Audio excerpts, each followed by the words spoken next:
I'd look forward to spending the time going through this session with you all. We'll start with some introductions and just to know a little about each other. And I don't know if you saw the readings that came out for today's session, but it would be nice to have one of you probably read each of the readings just so we can hear them aloud. They were actually meaningful to me.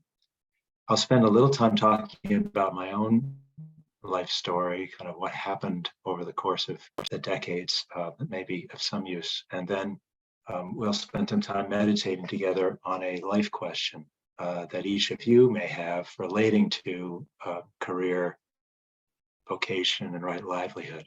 And my hope is that we can use something of a Koan study, which has been a central part of the Zen training that I've been engaged with, to investigate the life question that you may have. And I think we all have life questions that we grapple with or think about or try to resolve. And so hopefully that can be of use, and then we'll share out in terms of our experience, and then end with a few minutes of questions and answers if there's things you also want to get responded to. So with that, what I'd ask that we could each do is just say your name and where you're physically located, what your pronouns are, and also if you have a life question that relates to a right livelihood, career, and vocation. It doesn't have to be a huge thing or a small thing. It may be just something that's on your mind about the course of life and how to engage in a way to reach or find right livelihood, or live it if you're in the midst of something that really fits. So again, name, your location, pronouns, and also a life question. We'll meditate on life questions later on today. This doesn't have to be the one you meditate on, but it may be something that you have thought about in preparing for this session. So my name is Chris Keevil. I go by he, him, and I'm located in Lee, Massachusetts right now. It's a little weekend cottage. We usually live in the New Haven, Connecticut area. And my life question, I think, right now is how can I honorably and genuinely manifest my interest in presenting my work in Zen that can be useful to others, and something that I intend to do more of as I go forward in the coming years. And so it's something that I've been thinking about quite a lot. So if each of you can just say name, pronouns, location, and a life question that relates to right livelihood, career, vocation.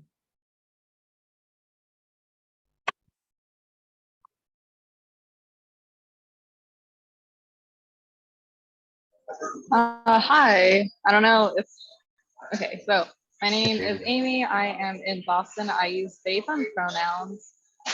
My question, it takes like a kind of like a different approach to like right vocation. My question was how to be secure in knowing when it's time to move on, slash like with mindfulness, it seems like one can endure almost anything. When does one know that it is time to move on and to stop enduring and waiting for like mindfulness to transform the struggle to something that's better? Thank you.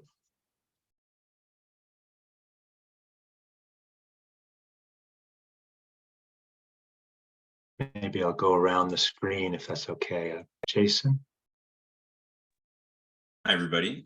Jason. I use he, him pronouns. I'm here in Congers, New York. The question that just came up for me around career vocation is how do I find the right balance between like giving of myself and giving to myself in my career?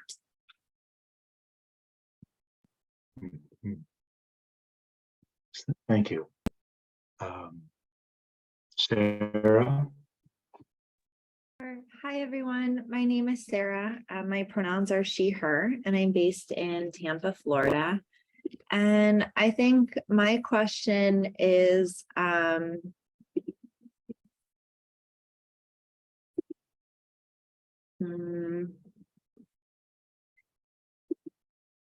what is good enough? as I grow professionally? Maybe it's not good enough. Like what is enough as I grow professionally and deepen my practice? Thank you. And then H. Doran. Hi, Haley. She, they. I'm in Birmingham, Alabama. And I think for me, one challenge is I love what I do, but I tend to get sucked into it too much. And I tend to attach too much of my identity to it. And I don't know, it becomes very much like a grasping sort of thing. How do I let go of that a bit while still feeling like I'm doing all that I can? Because I feel like it's like important work too. So Thank you. Thank you. Alex. Hi, everyone. My name is Alex, and I'm currently located in just outside of Toronto in Canada. And I use he, him, and they, them pronouns. My question is, how do I walk in humility and integrity as I serve others in my personal life and in my vocation? Thank you, Alex. Megan?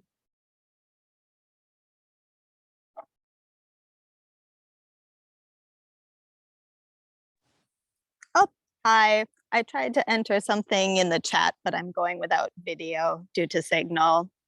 And it was my main question is sort of similar to what someone else has already said, sort of presenting yourself and engaging with clients without reifying or attaching too much to that and whatever identity you create and present to people.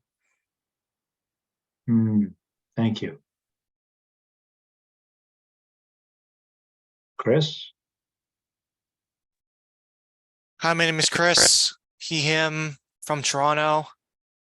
My question would be, what is my story around work? And by that, I mean, am I really wanting work-life balance, work as passion?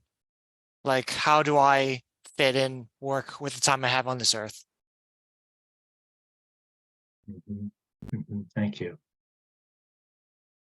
Andrew, we're saying name, pronouns, your physical location, and then also a life question you have relating to career, vocation, or right livelihood. Sure. My name is Andrew. I'm calling from British Massachusetts. Oh, you're breaking up a lot. It's kind of garbled. But how can we address that? Do you want to sign out and sign back in, Andrew? I'll still try this audio. Is that better? Not much. It's you want to type in the chat, or so? I guess he signed in. Sophie. Sophie sent me a message, Chris. She's in the car, so she's not going to be able to. She's going to just be listening for this session today. Okay. Great. Well, we'll see if Andrew comes back in. Well, it's lovely to hear everyone's questions, and in a little while I'll talk a bit about some of the questions I've grappled with as well. And it's I really honor each of you in saying what you have. It's a little window into the lives and the work that you're grappling with. Try again, Andrew. Let's see. All right. No, it's still the same. So type in the chat, Andrew. I think if Why don't you type in the chat, Andrew?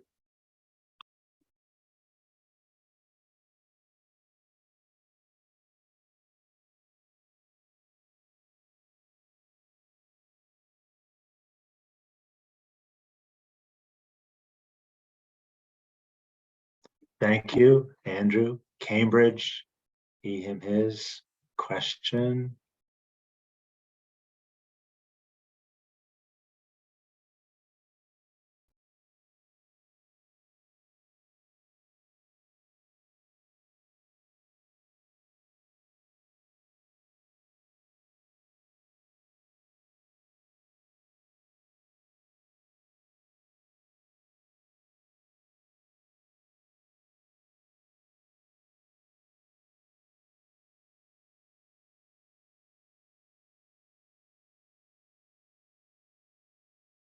There we are.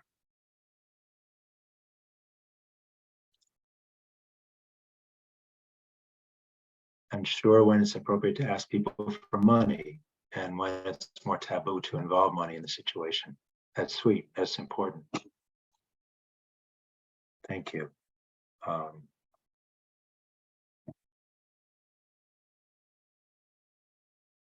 Well, one of the reasons that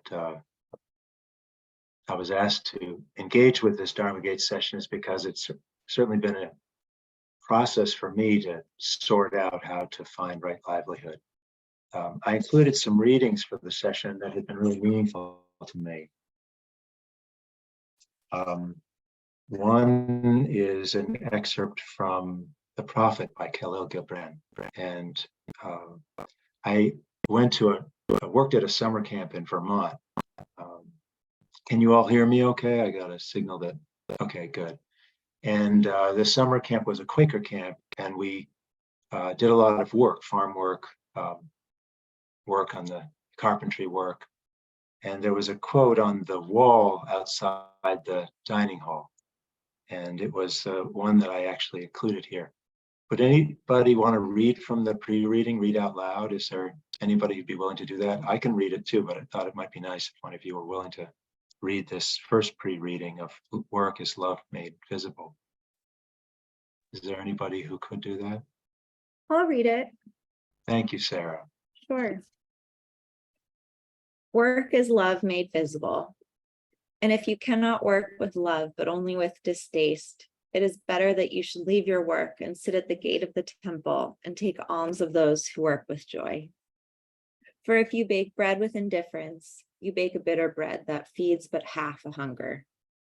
And if you grudge the crushing of the grapes, your grudge distills a poison in the wine. And if you sing though as angels and love not the singing, you muffle ears to the voices of the day and the voices of the night. Thank you. Yeah, that was something that I read often and was important in thinking about what is I was really trying to do with my life, and how would that manifest. The next one, I actually remember in senior year of high school, I was feeling very distressed about where my life was headed and what I maybe would do with my work. This one called On Happiness, or Happiness, is by Carl Sandburg. And I wondered if someone else might be willing to read this one out loud.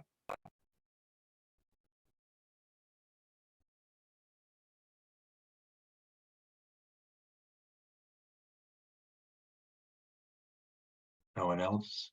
All right. Oh, good. Thank you, Haley. I asked the professor who teach the meaning of life to tell me what is happiness. And I went to the famous executives who's bossed the work of thousands of men. They all shook their heads and gave me a smile as though I was trying to fool them. And then one Sunday afternoon, I wandered out along the Des Plaines River, and I saw a crowd of Hungarians under the trees with the women and children and a keg of beer and an accordion. Thank you. That poem was a great comfort to me when I was struggling with what to do in my life.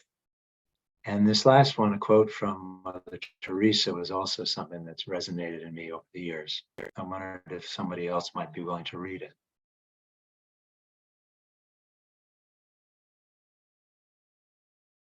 I can read it. Thanks, Jason. Not all of us can do great things, but we can do small things with great love. Thank you. As I mentioned, grappled a lot in my 20s.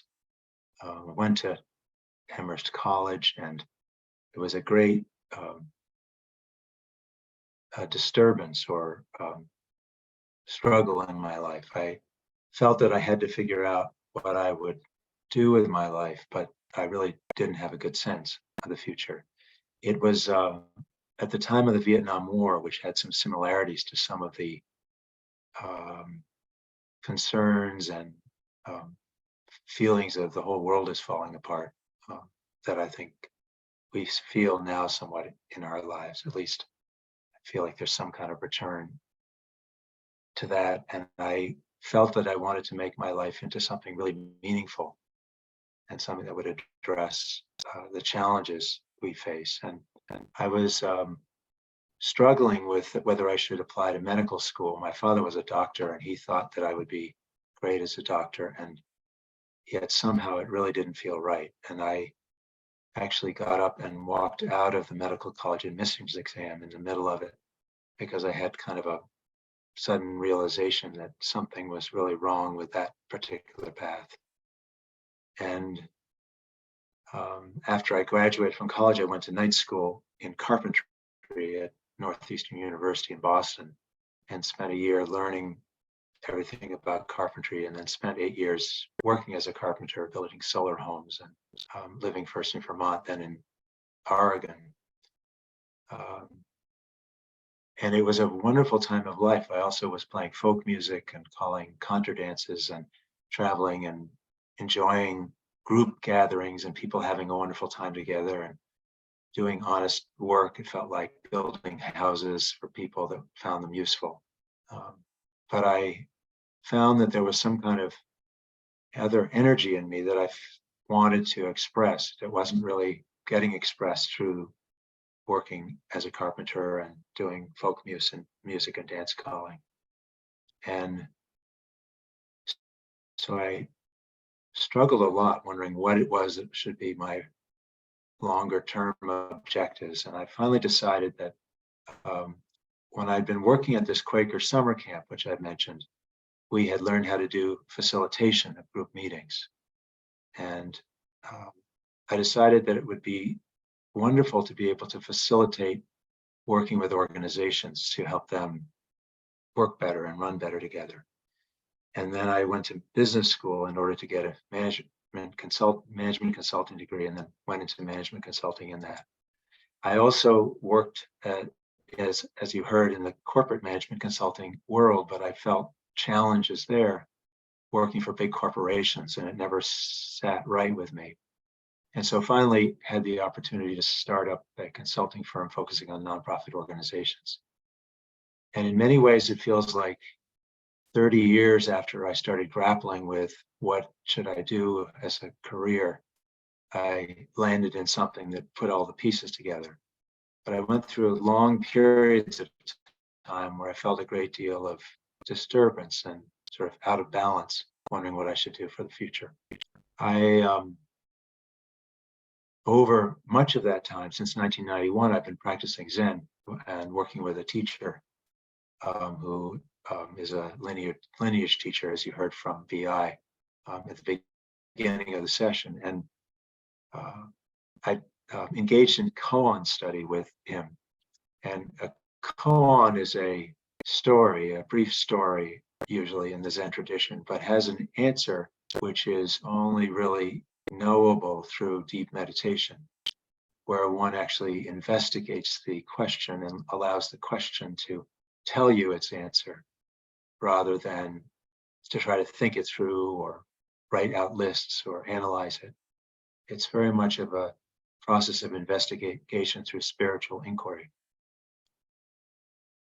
And it seems that might be valuable today if I could offer to you to engage in a bit of koan study around your life question that you brought in. So if you think about your life question and remember what you said at the beginning of this session, or if you want to change it, that's okay. But stick with a particular life question relating to career, vocation, and work. And let's engage for 20 minutes in meditation together. And let me tell you a little about how to approach this. I don't know if any of you have practiced koans in a formal way with a teacher, but a koan, as I said before, is a question or a story that doesn't have an obvious rational answer. Some of the well-known koans are, what is the sound of one hand clapping? Or how can I stop the sound of a distant temple bell? And those two koans are ones that students in Zen will work with and practice with and investigate. And rather than seeking to solve them with the rational mind, one seeks to solve them by engaging in meditation in the presence of the question. So I imagine you've all done some meditation. I know you've been part of this 8-week course, and I imagine there's been meditations in other sessions as well, and some of you are pretty familiar with it. And so I won't go into much about meditation itself, but when we do meditate, find a stable place to sit and bring yourself to a calm presence, and recognize that the mind is always engaging in discursive activity and will tend to wander, and so therefore it does, you bring it back again. And then you continue on with the meditation, recognizing that there's an oscillation and a wandering that happens as the nature of meditation. But as you're doing that in a koan, which in this case is your life question, then allow the question to just, in a sense, kind of speak itself within your meditative space. Allow the question to play out, and then sit still to see how the question arises, how it informs you. And if you find that your mind is going into rational solutions or thought patterns that you've used in the past to try to come up with an answer, let those go, just as you would in any meditation. And return again and allow the question to play, and watch and see what kind of presence or insight comes up in the nature of being with the question. One of the things my teacher, George Bowman, says is that the mind that asks the question is not the mind that finds the answer. The mind that asks the question is not the mind that finds the answer. And in fact, what you'll find if you allow yourself to fall into a deeper meditative space is the question will begin to have its own wisdom. And you'll be able to see that wisdom, maybe just briefly until your mind kicks off into something else again. But see if you can keep returning to that question multiple times in the course of a meditation and see what wisdom it's speaking to you. After we finish the meditation, I'm going to ask each person to just share what came up as you were hanging out with the question. But don't worry about that and don't think, oh, this is what I'm going to say.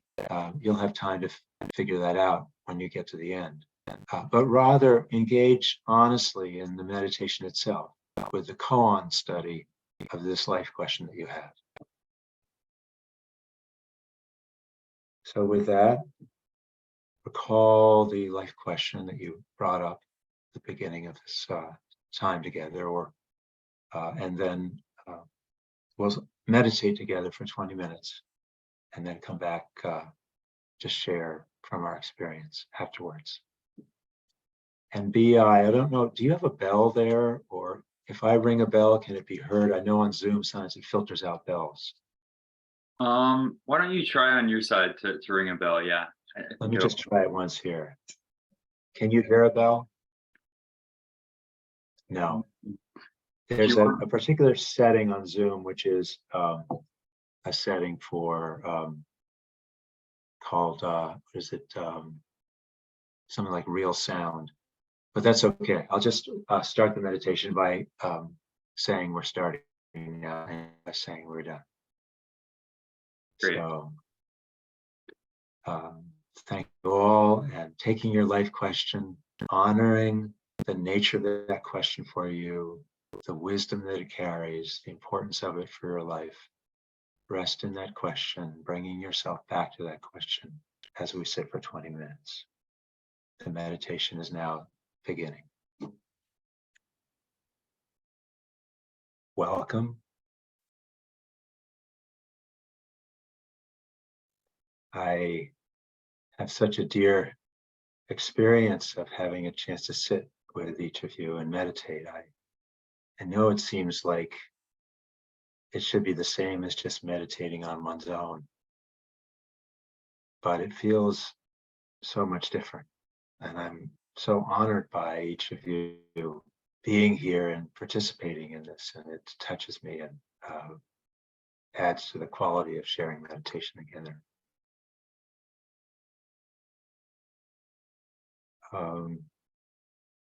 As I'd said, going into the meditation, and what I hope you were able to follow at least some of the time, was to take a life question relating to right livelihood, career, and vocation.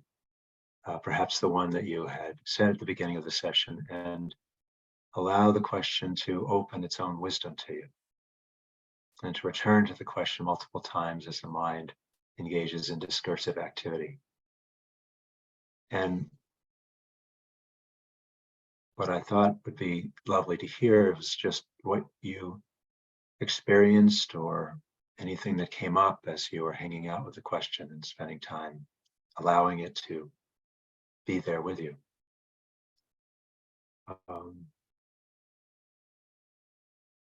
Any experience is just the experience. One of the things that's so helpful in spiritual practice, in meditation, at least as I've engaged in, is not to compare my meditation today with yesterday, not to compare my experience with others, and to rest in each wisdom.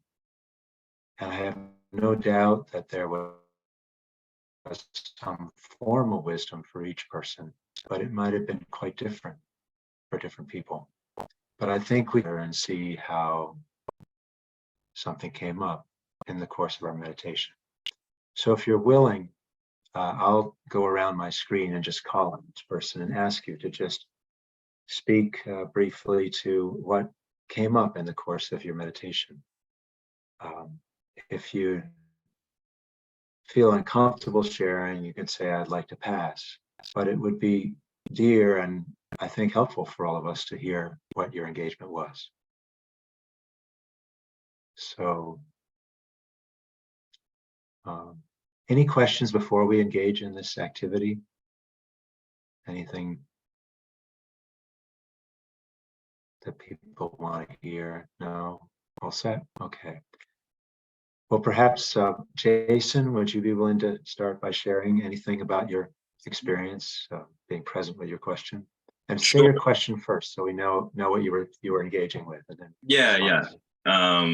So I kind of distilled the question that I asked at the beginning of the call down to now I'm forgetting what it is. Still did too.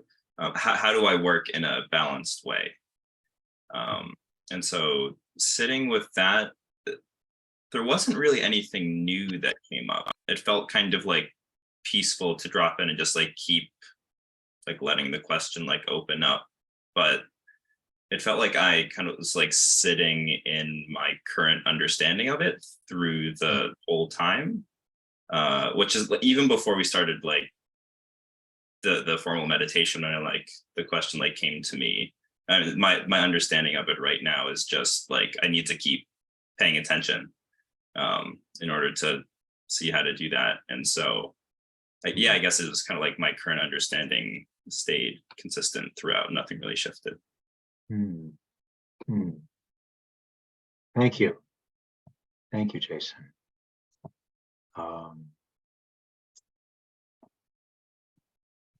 Haley. It was interesting because I kind of caught I'm myself. sorry, Haley. Say your question first, or Sorry. Yeah, that's Good fine. point. Yeah.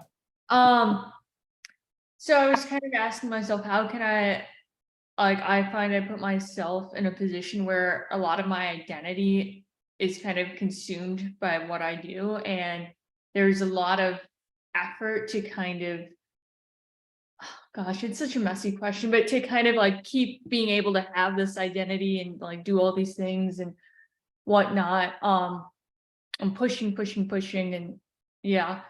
And I guess what was interesting is I would kind of like catch myself kind of like ruminating on it like I typically would. But then I would feel like a stillness and I would get like random sort of ideas pop into my head. And what was the first one that was interesting? Don't get ahead of yourself. I find that a lot of Ahead of yourself. time I'm just like constantly thinking, oh, what do I need to be doing to be getting like this position in this many years? And it's just, then you're not even there. You're not even in the experience. And another one that was kind of odd at first was the idea of just fit in. And what was meant by that is just to fit myself in to what I'm doing and to not worry about like fitting the mold. I know that sounds kind of contraindicate, like without it came up, but just be me and it will work out. So yeah. Thank you. That's beautiful. Amy, I see you're walking, but are you able to participate? Yeah, let me slow down for a moment. My question was, like when to know, like when to stop enduring, when to stop using mindfulness and be like, hey, I'm so mindful of how terrible this feels. But so like a lot of platitudes came up, like all things will be revealed in time.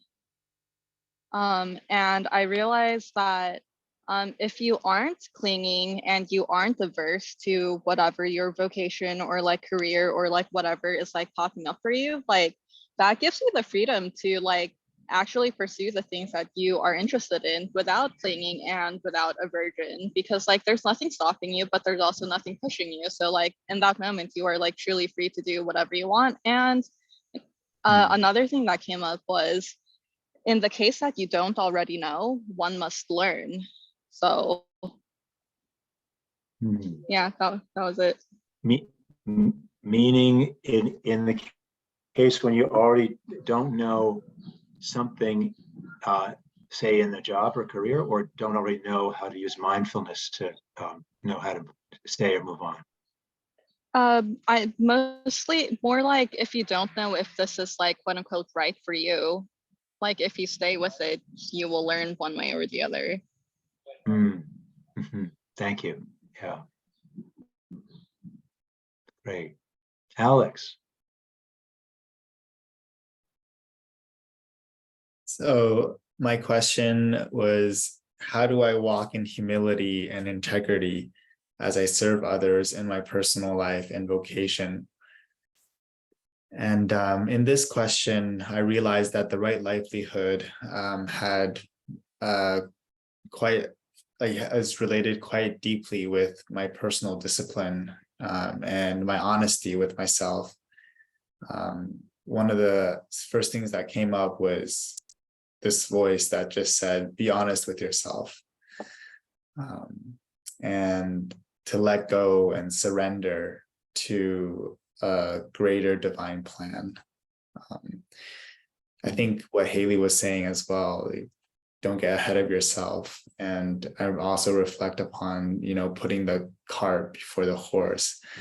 I often have a very expansive imagination as to what may happen or what could be possible without necessarily respecting a timing that is unfolding naturally. And so with that was also grace with myself and patience in just sensing, when the time is right. Another thing that came up was a sentence that a confidant has shared with me. And he said, Alex, for people like you and me, integrity is more important than channeling energy. And I actually took that as in conjunction with the last poem that you had invited us to read by Mother Teresa. And it was simply about letting go of any idea wanting to do anything great and just focus on 3 tasks that I can do before bed. What is my bedtime routine? And that brought me out of the meditation. Thank you, Alex. Thank you so much.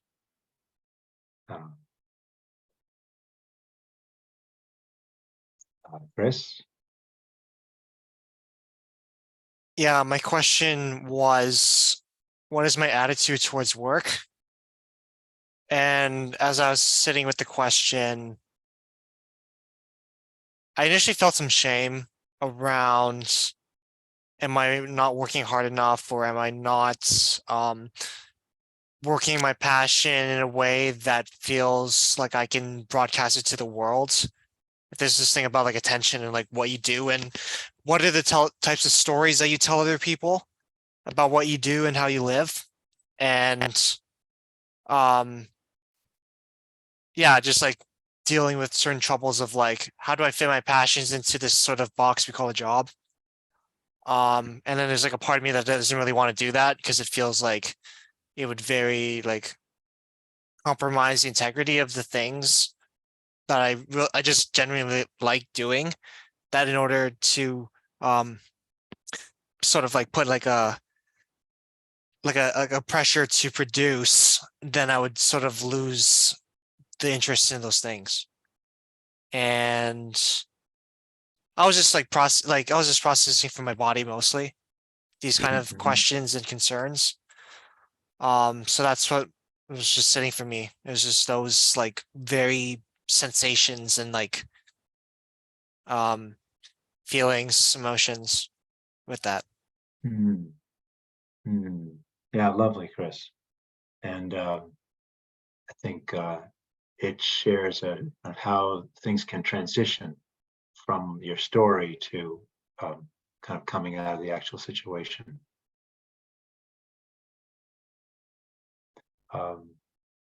Sarah? Thank you. And I apologize for being off camera. I start my weekend shift at 4:30, but they told me I could be a little late, so we're good. Thank you. Yeah, thank you for leading us in this. I've never practiced the koan before. I've always wanted to. Practicing with a question that was my own choosing. I think started a bit in the rational mind. A lot of my practice over the last few years, I've really been leaning into a bit more of the heart practices because I definitely am a thinker. But I found myself at one point allowing the question to arise and then giving myself a moment to notice what came up in the rest of my body and in my chest. And I think, someone else mentioned perhaps the word grace. I think that arose. And also some spaciousness just to appreciate what I've cultivated in my life and acknowledgement that it's lifelong, but kind of, a stronger sense of self in this. I found that in my 30s, I'm 31. I've felt like a stronger sense of self, and in what arose in response to this question came a feeling that I was on firmer ground than I had been asking this question many years ago or right out of school. So I think it's something to continue asking and practicing with for the self-awareness, but it didn't feel as scary as I thought it would, right? Which is an interesting practice on like our expectations and perceptions. I appreciated that. It was hard, but Nice, thank you. And Sarah, I don't know if you said, but I think your question was, what is enough, right? Oh, yes, I apologize. It was what is enough? Yeah. And that's lovely in the sense as you've grown a little older and reflect back on a question that was important to you, it has a different valence in that sense of what is enough. Megan? Yeah. So my question was how to work hard and engage with others in work and present myself without clinging to a self-identity, essentially, and my performance. And for the sake of the Zazen breath work, I just kind of shortened it to how and just breathed with that. And I had a lot of similar sort of takeaways to everyone else who came before me. Some of the words that came up were through sincerity and compassion with myself and others. And then I watched my mind kind of go back and forth with memories and related to work and so balancing back and forth with that. And yet at the same time, in my field of vision, I have a lot of nature around me at the moment. So it was interesting to have that quiet overlapping or underneath all of that. So I was just observing that. And was there any wisdom, or did it talk with you in that asking that question, how? It was very quiet. It felt wise, but there wasn't much of a concrete message apart from that. Thank you. Thank you very much, Megan. One of the things I've found engaging in this form of meditation practice is that sometimes it doesn't feel like much at all happened in the course of the meditation, and yet it has some kind of effect over time. So if I'm meditating into a koan over a period of time, that it has some effect, not even just on that question, but on other areas of my life as well. Andrew? Sharing by text because of the connection. Yeah, the connection is still, let's see, you put into the chat here. So can I read it? I'm going to read it out loud for everyone. What came up for me are less clear answers to my question of what is appropriate, inappropriate to ask for money. Instead, I received more of an understanding that in work-related interactions, people are acting and reacting in ways that are partly explained by present conditions, socioeconomic background, environment, and socialization with the people they're interacting with. And additionally, that in larger society, thinking about people's fundamental drive as being part of a grander positive sum process can be vulnerable and valuable. Alex's answer also made me cognizant of the fact that work-related events can unfold gradually and sometimes in unpredictable ways with time. Now that's lovely. It sounds like the question was less centered as you meditated and you saw space around it as well.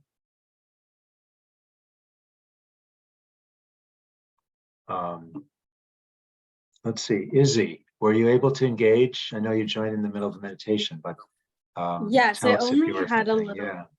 I only had a little bit of time, but I went with a question sent to me just as like a place to start, kind of or I interpreted it as how can I bring my gifts to my vocation? And I think like as a student right now, I have been forward thinking a lot, and it was kind of a nice place to start and kind of just sit with the question, just like what are my gifts? And I was thinking, I was just kind of sitting there, and kind of an image came to mind of me in the trees, like moving my body and climbing and just like scrambling around. And I don't know, with that, I just kind of felt I love to move my body, and I feel strong, and I feel confident in moving my body, and I feel confident in in pushing my boundaries and being up high, and I think I want to share that with people, and I want to and I really enjoy sharing physical activity with people, and I don't really think of that as a when I think about my vocation, I think I tend to not think about it involving physical activity, but it was kind of nice to reflect that that's a gift that's very special to me, and maybe that that can work into what I end up having as a job in the future. Or yeah, so I was Lovely, Izzy. Lovely. Yeah, yeah. Thank you very much. I know Jing joined, I think, just as we were finishing our meditation. Our meditation, Jing, was on a life question of right livelihood, career, or vocation, and we were engaging in what that question might be for different people here. And I don't know if you want to say anything, no need to, but if you want to say anything relating to what a life question for you may be in terms of right livelihood, work, and vocation. Yeah, sure. Thank you, Christopher and BI. Yeah, I just joined like 15 minutes ago. Sorry about that. I have some personal stuff to take care of. So yeah, I do have some questions from, maybe one of them is like, what if how to find my passion, for career, for life, or how to find my gifts. But then my next question is like, do I need to have a passion for anything at all? Is that needed at all? Maybe I don't need it, right? I can just live, survive being a human being, eat, sleep, whatever. Yeah. So I'm kind of just trying to let go of myself so that I don't put too much pressure on myself by thinking that, okay, yeah, you probably don't need a passion for anything. You just, live normally. And if you are happy, if you have something fun to do, make you happy, that's better. But if no, then maybe that's fine as well. Yeah. So yeah, I'm not sure whether this is a correct thought to have, or maybe I just had too much pressure previously on myself. So that's why I kind of have extreme different thought right now. Yeah, because in the past I usually, like someone else said before, like thinking forward, like thinking too much about what I should do for my career, how to get a promotion, whatever, blah, blah, blah. But yeah, maybe I overthink too much and didn't do too much to get that goal I want to do, or maybe I just don't have that motivation. I don't know why was that. So for now, I think I just try to think about like, how can I live a normal life, like happily. Yeah. So. Well, thank you, Jing. Yes, and what we did during the meditation was allow a question or questions like that to rest in a meditative space, and it's something we all can do in the future, because there's a remarkable, my experience is there's a remarkable amount of wisdom that's actually in us, and the wisdom will teach us, but it actually can be gained without the rational mind. We one other person, C. Liberace, if I'm reading that right, came on. And I don't know if you want to speak to a life question that you may be facing that one could put into meditation. I wasn't in time for the meditation, but in terms of my career, the skills that I've acquired was something that I was kind of trained at a very young age, and really heavily supported regarding like what I'm doing now as a career. And so I always question whether or not it is something that was applied onto me or stems from within me, or both. And I'm trying to merge those together and define what I'm really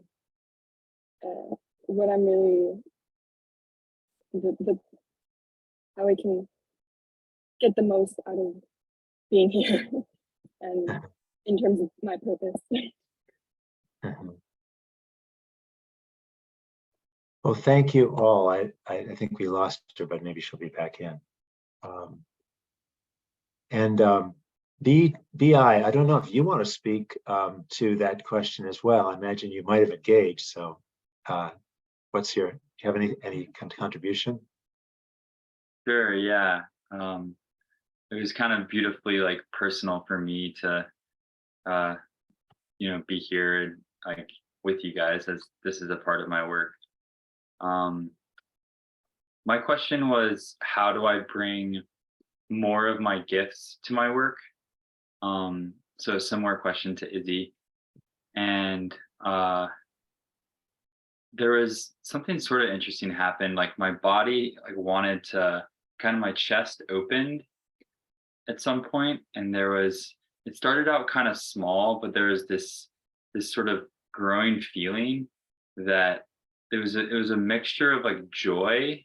There was like joy, but there was also dignity and like longing.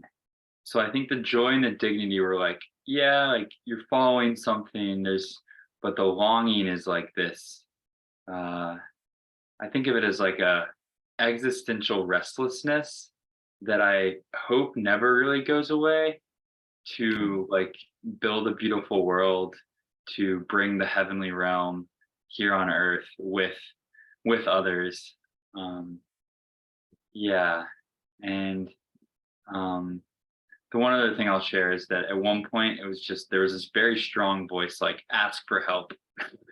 It was like, and then it was like, yeah, lean on people, like don't do this alone, dude, like don't be a superhero kind of thing. And that was so good and like humbling. So yeah, thank you.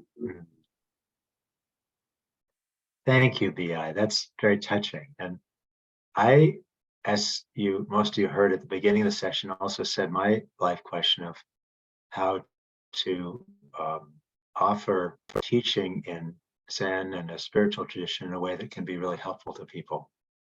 And I realized that I have a pull to try to do something remarkable, and then I also get nervous and wonder how it's going to go.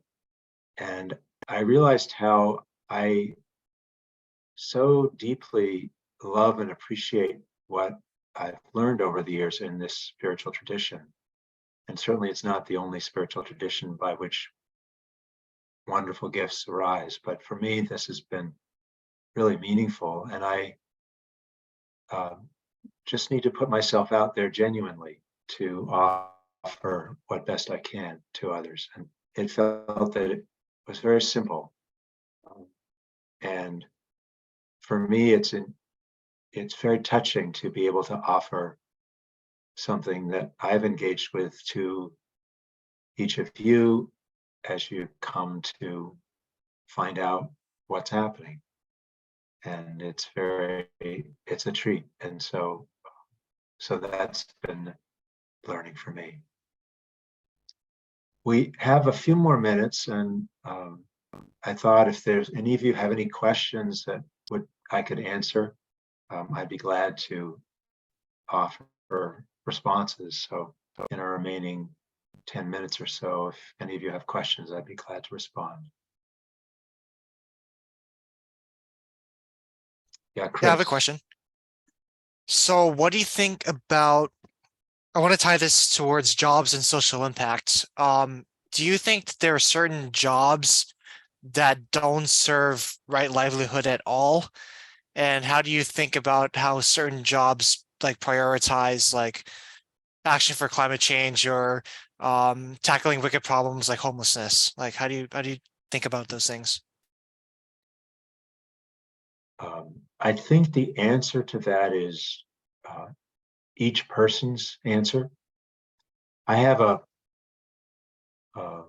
person who came to work for our management consulting company, and we work for nonprofits, and he ended up working for us for just a year and got an offer to go to a business school that he really wanted to go to, and they didn't allow him a deferred admission, so he had to leave and go there. But he got really interested in mining, metals mining. And as you may know, metals mining creates great environmental degradation. And also, there's some things that have been happening in parts of the world that with metals mining that is really creating a damaging effect on social groups, people living in the Amazon, people living in Africa. But he's going into it with a really open awareness about how bad it can get and looking for a way to participate in a conscious and helpful way. And, you could say, well, he's just selling out and he's going to do that. But I actually trust him because he's a very genuine person, very thoughtful. He grew up in South America. He's gone to graduate school here in the United States. He's very interested in making a difference through this particular pathway that for whatever reason he's really resonating with. So I don't know if I can say that there are these jobs that are good ones and those jobs that are bad ones, but I do know that when I've been in jobs where I don't feel that I resonate with them, it's a great trouble. And I probably can't share my whole self, and then I don't think I can give as much to other people. And I feel like that match between who am I innately and what is called for in the job, if I can get that right, and then if I can be engaged in being as genuine and straightforward and wholehearted as I can be, I think I will contribute to the world through right livelihood. Hopefully that's useful. Other questions?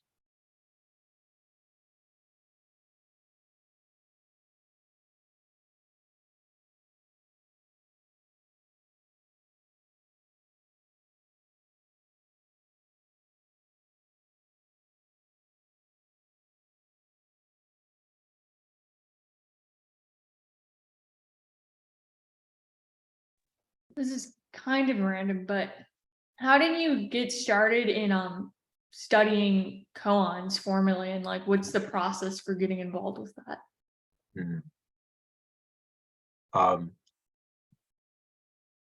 I first started reading a koan collection called the Blue Cliff Record back in, I don't know, late 1980s.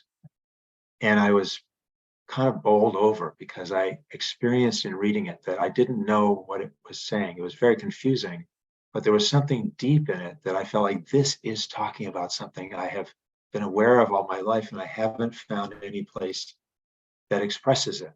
And so I was really, for me, it was a really powerful experience. And around the same time, I wanted to study with a teacher, a spiritual teacher, and I went looking to see who I might be able to. I figured if I wanted to learn how to play tennis or musical instrument, I would go find a teacher. And so if I really wanted to engage honestly and intensively in learning spiritual practice, I should find someone. I met the teacher I still do work with now, and he happened to be a Zen teacher. I wasn't really looking for Zen. I was looking for someone who I felt a really strong affinity for.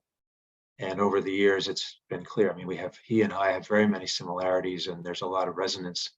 And I'm very inspired by the way he's put his whole life into spiritual practice. And with him, I've done formal koan study, which is a part of the Zen training practice. And he is authorized to work with students on Zen koans through his teacher and his teacher's teacher. I mean, there's a lineage tradition. And so, and most people who teach and lead Zen do, or many people, not most, do koan study with students. So if you want to do formal koan study, you can find a teacher of Zen and learn how to engage. There's a series of collections of koans. The Gateless Gate is a koan collection of 48 koans. The Blue Cliff Record is a koan collection of 100 koans, and the Book of Serenity is a collection of 100 koans. And those 248 koans were the curriculum I went through with my teacher to engage with all of them over the course of about 10 years and learn the koan practice through that. Another question?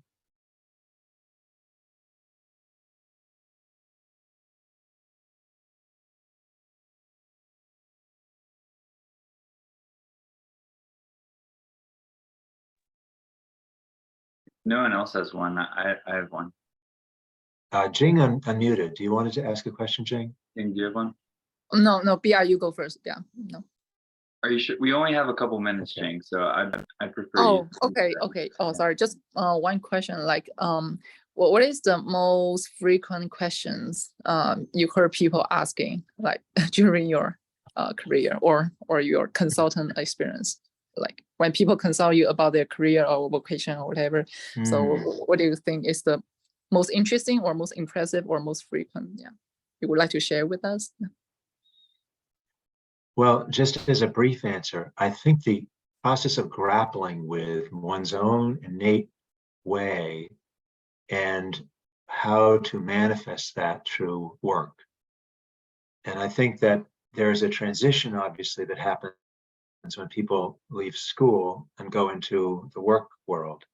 And it calls on people to figure out what is my way, my resonance, my style, my interests, and how does that match up with things that I could do in my world of work. And I think that often takes many forms, but I think it's a investigation that, particularly in our culture in the United States, where everyone kind of, or many people have to choose and figure it out. It's not like it's given to us about what our career and work would be. It becomes an important central life question. So I think that, and as I'd said early on in this session, I don't know if you were on, but it was a big issue for me as well, with a lot of challenge and concern and worry and lots of round and round thinking and struggle. And I've been there for a long time, but do feel like I'm somewhat out the other end of it at the later stage in my life. Thank you. I know, BI, we only have a minute or two, but is there anything else? Yeah, thank you, Jane. Thank you so much. Yeah, I might as well ask it. It's certainly not a question that can be answered in 1 minute, but the question is about there's a quote by Audre Lorde, the master's tools will never dismantle the master's house. I think it's actually the title of a book. And yeah, I think about this a lot with regards to social change, of like really noticing if, if I'm trying to make a quote unquote make a difference, like is the solution that I'm presenting based in some old script that was a part of the creation of the problem. And so I'm wondering, yeah, how you get kind of escape that paradox as you're someone that works to make change in the world. So how do you ensure that you're not using the master's tools? Well, just briefly, one is I don't think one can help it because we're embedded in this culture. But I think also, I believe one of the great poverties of our culture is spiritual depth and awareness. I think all of you on this call are interested in that and may engage in that quite a lot, but it's not common and it's not considered a centrally important thing by our dominant culture. And I think simply by engaging in deep spiritual practice and seeing where it takes you, one can make a big difference because it's needed and it's not very common. And if one is honestly committed to it, that will manifest in many different ways and will be your unique way of manifesting in life. So I would say that's take the wisdom of spiritual practice into your life and allow it to manifest as it will. Would be the way I would say, avoiding the master's tools. That's in a sense the tools of the deep spiritual awareness. If I could just mention, if you're interested, I did include also some further readings with this session. I included a book, What Color is Your Parachute?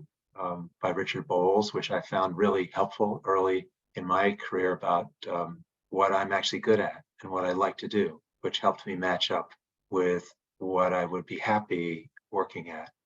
And I also included Old Path White Clouds, which is the most remarkable story of the life of Buddha. And there's actually a lot in there about people who were rulers of kingdoms and people who were in families and people who were, I mean, many life situations.